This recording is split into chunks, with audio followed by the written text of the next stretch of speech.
नमस्कार दोस्तों, श्री शिवाय नमस्तुभ्यम। स्वागत है आप सभी का एक बार फिर से। मेरे देवाधिदेव महादेव आप और आपके परिवार पर अपनी कृपा दृष्टि सदा सर्वदा बनाए रखें। दोस्तों, अगर आप कुछ नया सीखना चाहते हैं और हमारे चैनल पर पहली बार आए हैं तो चैनल को सब्सक्राइब करना बिल्कुल भी मत भूलिएगा। हिंदू धर्म में हर देवी देवताओं को अलग अलग चीजें प्रिय हैं। इस बात का जिक्र पुराणों में भी मिलता है। इनमें से एक है धतूरा। ये भगवान भोलेनाथ को अत्यंत प्रिय है। मान्यता है कि बिना धतूरे के भगवान शिव पूजा को स्वीकार नहीं करते। पौराणिक कथा के अनुसार जब समुद्र मंथन के दौरान हलाहल से भरा कलश निकला तो देव और असुर इस सोच में पड़ गए कि इसे कौन ग्रहण करेगा। ऐसे में महादेव ने इस विष को ग्रहण कर लिया था। तभी से धतूरे को हलाहल के प्रतीक के तौर पर भगवान शिव को अर्पित किया जाता है। दोस्तों, ये तो आप सभी जानते होंगे कि भगवान शिव पर धतूरा, भांग आदि चढ़ाया जाता है। पर क्यों और किस दिन धतूरा चढ़ाने से आपकी हर इच्छा पूर्ण होगी। दोस्तों, आगे बढ़ने से पहले आपसे रिक्वेस्ट करती हूँ कि वीडियो को लाइक करिएगा, दोस्तों को शेयर कर दीजिएगा और अगर आपने अभी तक चैनल को सब्सक्राइब नहीं किया है तो चैनल को सब्सक्राइब करके बेल आइकन जरूर दबाइएगा। दोस्तों, भगवान शिव का श्रृंगार बहुत ही रहस्यमयी और सबसे अलग है। नाग, भस्म, जहरीले और जंगली फूल और पत्ते महादेव का आभूषण है। भगवान शिव का ऐसा श्रृंगार इस बात का प्रतीक है कि भगवान शिव उन सभी को अपनाते हैं जिसे लोगों ने अपने से दूर कर रखा है। यानी कि जो चीजें किसी काम की नहीं वो भी भगवान शिव खुद पर धारण कर लेते हैं। दोस्तों, शिव पूजा में धतूरे जैसा जहरीला फल चढ़ाने के पीछे भाव यही है कि व्यक्तिगत, पारिवारिक और सामाजिक जीवन में बुरे व्यवहार और कड़वी बातें बोलने से बचे, तभी अपने साथ दूसरों का जीवन सुखी हो सकता है। सावन का महीना भोलेनाथ को समर्पित है और इसीलिए इस महीने उन्हें प्रसन्न करने के लिए भक्त तरह तरह के प्रयास करते हैं। हिंदू धार्मिक ग्रंथ वामन पुराण के अनुसार धतूरा भगवान शिव की छाती से निकला हुआ माना जाता है। ऐसा माना जाता है कि शिव को धतूरा चढ़ाने का अपना प्रतीकात्मक अर्थ होता है, जो ईर्ष्या, आतंक, प्रतिद्वंदिता, अभद्र भाषा तथा दुष्ट प्रकृति के जहर से छुटकारा पाने के लिए भगवान शिव को चढ़ाया जाता है, ताकि व्यक्ति शुद्ध तथा सभी पापों से मुक्त हो सके। शिव महापुराण की कथा में रुद्र संहिता के अंतर्गत सबसे पहला धतूरा भगवान ब्रह्मा ने शिव जी पर चढ़ाया था। जब ब्रह्मा जी का सिर भगवान भोलेनाथ ने काटा था, अपने द्वारा किए गए पाप का प्रायश्चित करने के लिए ब्रह्मा जी ने भगवान शिव पर धतूरा चढ़ाया था। ब्रह्मा जी ने अपने असत्य को नष्ट करने और भोलेनाथ को प्रसन्न करने के लिए धतूरा चढ़ाया था। दोस्तों, हिंदू धर्म में ये नियम है कि 1 महीने, 2 महीने, साल भर जब आपके पास समय हो, भगवान शिव को धतूरा जरूर चढ़ाना चाहिए। दोस्तों, जिस दिन आप ये धतूरा भोलेनाथ पर चढ़ाते हैं उस दिन से पहले आपने जितना भी असत्य बोला है, पाप किया है, वो सब भगवान शंकर नष्ट कर देते हैं। दोस्तों, जो कोई भी फुलेरा दूज के दिन भगवान शंकर को धतूरा चढ़ाता है, उसकी संपूर्ण मनोकामना पूरी होती है। इसका उदाहरण स्वयं जगत जननी माँ पार्वती जी हैं। दोस्तों, माता पार्वती ने भगवान शिव को पति रूप में पाने के लिए अखंड तप किया।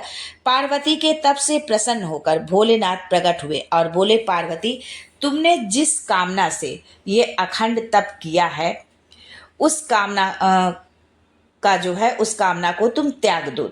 तुम मुझसे विवाह मत करो, क्योंकि मुझसे विवाह करना कांटों की सेज पर सोने के बराबर है, कांटों पर चलने के बराबर है।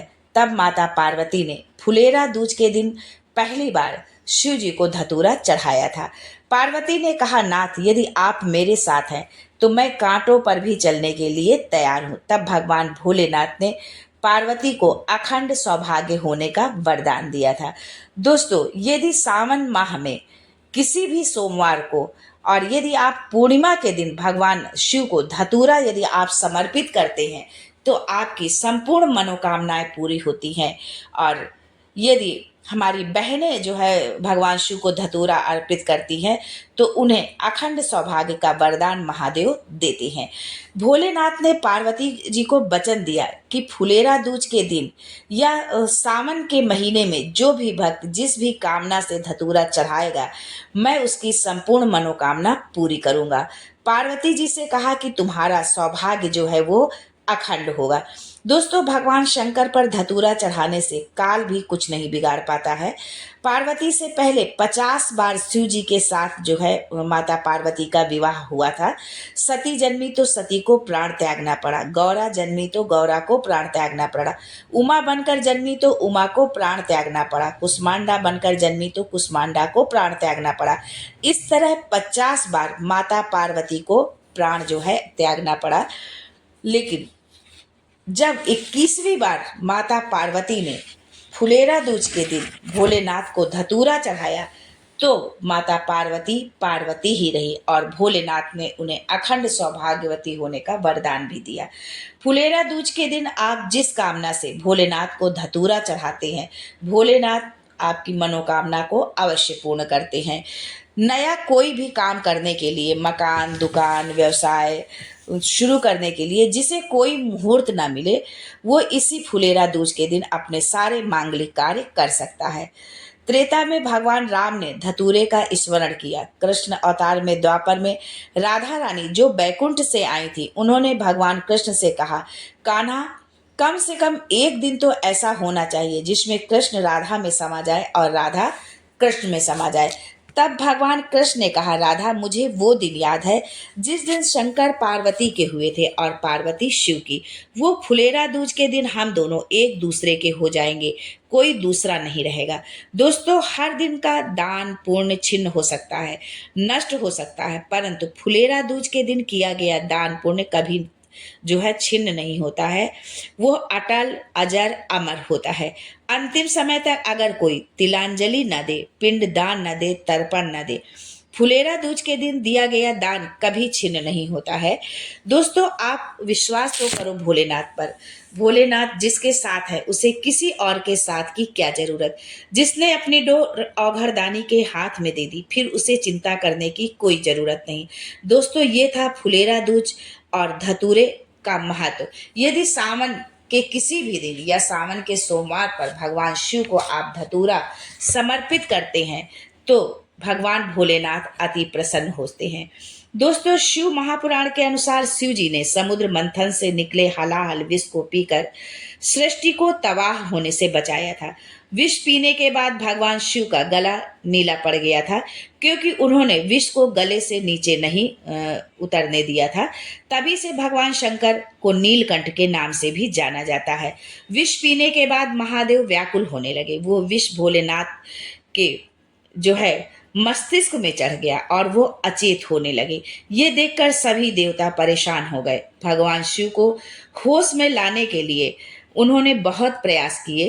तभी आदि शक्ति प्रकट हुई और उन्होंने देवताओं से जड़ी बूटियों और जल से शिव जी का उपचार करने को कहा।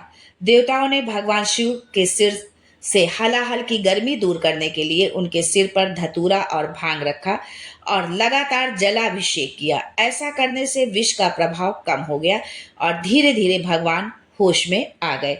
पुराणों के अनुसार तभी से भगवान शिव जी को भांग, धतूरा और जल चढ़ाने की परंपरा है, जलाभिषेक करने की परंपरा है। दोस्तों, भांग और धतूरे ने शिव जी की व्याकुलता जो है दूर कर दी, इसलिए ये दोनों शिव जी को बहुत प्रिय हैं। और जो भक्त भांग धतूरा चढ़ाने के बाद जलाभिषेक करता है भोलेनाथ उससे अतिशीघ्र प्रसन्न होते हैं। आयुर्वेद में भी धतूरे का प्रयोग औषधि के तौर पर किया जाता है। ज्योतिष शास्त्र में धतूरे को राहु का कारक माना गया है, इसलिए भगवान शिव को धतूरा अर्पित करने से राहु से संबंधित दोष जैसे काल सर्प पितृ दोष दूर हो जाते हैं। जब सारी दुनिया की ठोकर आप खा ले, सारी दुनिया से निवेदन कर ले और उसके बाद भी जो है आपके दुख की घड़ी समाप्त ना हो, तब एक प्रयास ये जरूर करना, आपके घर में जो भी पौधा लगा हो, गेंदा, गुलाब, शमी, कुछ भी हो, जो पौधा आपके घर में लगा हो उसकी मिट्टी निकाल लें। दुख का समय समाप्त नहीं हो रहा है तो इस सावन माह के आखिरी दिन यानी सावन के आखिरी सोमवार को पूर्णिमा के दिन जो है आप ये उपाय जरूर करें।